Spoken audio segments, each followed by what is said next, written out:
जय श्री कृष्ण। यहाँ प्रस्तुत है अनिरुद्ध, उषा, बाणासुर और श्री कृष्ण के बीच होने वाली एक महान लीलामय युद्ध गाथा है, जो महाभारत का वह भाग जो भावनात्मक भी है और रणनीति व प्रतिज्ञा से भरा हुआ भी। और श्री कृष्ण लीला भाग 124 की कहानी, जिसे एक भावपूर्ण, क्रमिक और संवादात्मक शैली में कहानी का वर्णन है।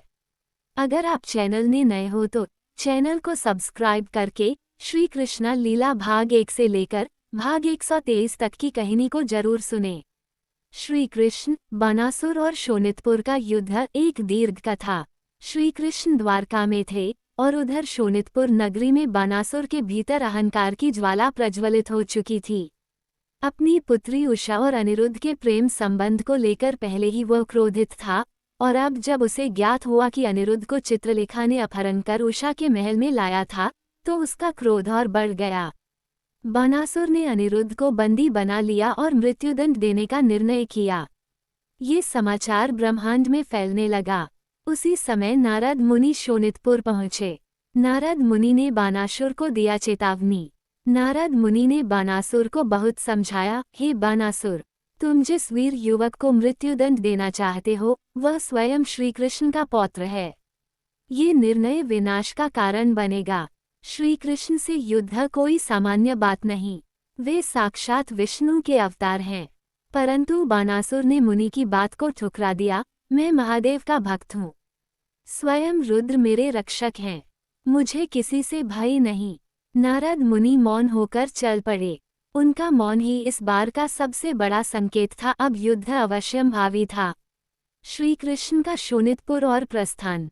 जब ये समाचार द्वारका पहुंचा, तब वासुदेव और देवकी अत्यंत व्याकुल हुए।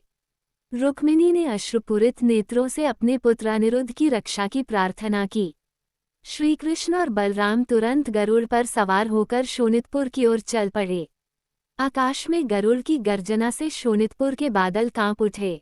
परंतु जैसे ही वे नगर के पास पहुंचे, उन्हें नगर की सीमा पर एक विचित्र रुकावट मिली। दैत्य च्वार से कृष्णा का मुठभेड़। नगर की रक्षा हेतु महादेव ने च्वार नामक दैत्य को नियुक्त किया था। च्वार ने मार्ग रोका और गरजते हुए कहा, हे कृष्ण, हे बलराम, ये शोणितपुर है, महादेव का संरक्षित क्षेत्र। लौट जाओ, अन्यथा परिणाम गंभीर होगा। बलराम जी ने बिना देर किए गदा उठाए और प्रहार किया। परंतु च्वार महादेव की कृपा से अमोघ शक्ति वाला था, वह डगमगाया नहीं। फिर च्वार ने दोनों पर पलटकर आक्रमण किया। श्री कृष्ण ने सहन नहीं किया, सुदर्शन चक्र को चलाया। चक्र की तीव्रता ने च्वार को घायल कर दिया। घायल होकर च्वार श्री कृष्ण के चरणों में गिर पड़ा। प्रभु, आपकी शक्ति से कौन बच सकता है? कृपा कर मुझे क्षमा करें, आप आगे बढ़ सकते हैं। श्री कृष्ण ने उसे आशीर्वाद दिया और गरुड़ फिर शोणितपुर की दिशा में उड़ चला। बाणासुर ने किया घोर अपराध। उधर बाणासुर अनिरुद्ध को एक सभा में लाकर मृत्युदंड देने वाला था। उषा और चित्रलेखा दोनों अश्रुपूरित थीं।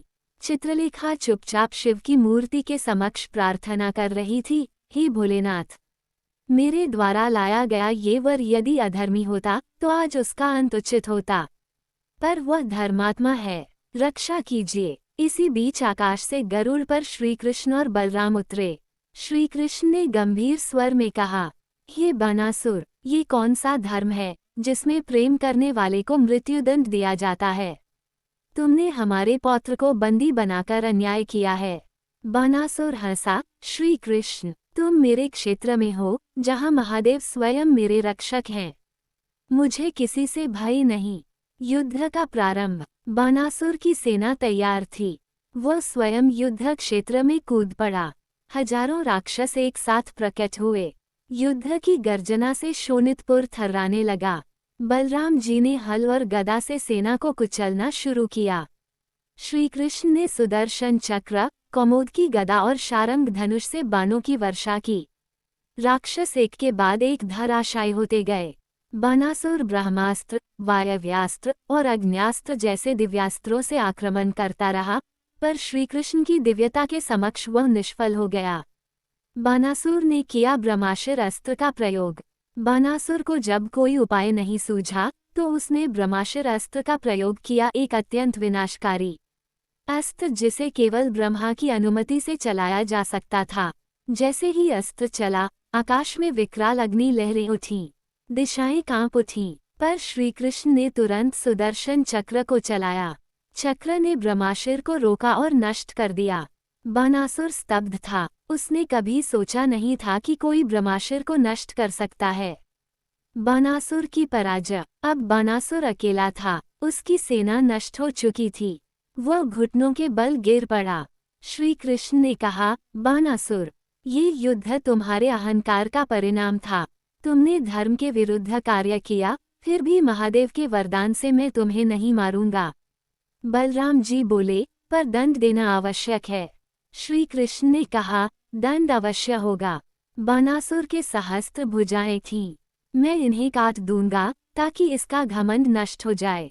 और श्री कृष्ण ने बानासुर की एक एक भुजा काट दी, केवल 4 भुजाएं शेष छोड़ीं। महादेव का प्रकट होना। तभी आकाश से दिव्य प्रकाश उतरा। स्वयं महादेव प्रकट हुए। उन्होंने श्री कृष्ण को प्रणाम किया, प्रभु, आपने धर्म की रक्षा की है। बानासुर मेरा भक्त है, पर वह मोह में फंस गया था। आपने उसे दंड देकर उसका कल्याण किया। श्री कृष्ण ने कहा, भोलेनाथ, आप हमारे आराध्य हैं। मैं आपके भक्त का वध नहीं कर सकता था, परंतु अन्याय को सहना भी अधर्म होता। महादेव मुस्कराए और बानासुर को आशीर्वाद दिया, तू अब शांत हो। तेरा क्रोध नष्ट हुआ। अंतिम प्रसंग, विवाह और शांति। अब बानासुर ने स्वयं अनिरुद्ध और उषा को बुलाया। उसने अपनी पुत्री का हाथ अनिरुद्ध को सौंपते हुए कहा, मेरे अहंकार के कारण तुम्हें कष्ट मिला। अब मैं तुम्हें वर के रूप में स्वीकार करता हूँ। शोणितपुर में उत्सव मना। अनिरुद्ध और उषा का विवाह विधिपूर्वक संपन्न हुआ। चित्रलेखा प्रसन्न थी। उसका श्रम और स्नेह रंग लाया था। श्री कृष्ण और बलराम द्वारका लौटे। द्वारका में स्वागत हुआ। श्री कृष्ण मुस्कराए और बोले, जहाँ प्रेम और धर्म साथ हों, वहाँ सुदर्शन की आवश्यकता नहीं होती, केवल सत्य की विजय होती है। इस प्रकार श्री कृष्ण ने न केवल अपने पौत्र की रक्षा की, बल्कि एक अहंकारी राक्षस के भीतर ज्ञान की लौ प्रज्वलित की। महादेव और श्री कृष्ण दोनों की लीला ने फिर यह सिद्ध किया कि अधर्म चाहे किसी के आश्रय में क्यों न हो, पर उसकी हार निश्चित है। दोस्तों, श्री कृष्णा लीला भाग 124 की कहानी समाप्त हो गया है। अगर आप भाग 125 की कहानी को सुनना चाहते हैं तो हमारे चैनल के साथ बने रहें। जय श्री कृष्ण, जय महादेव।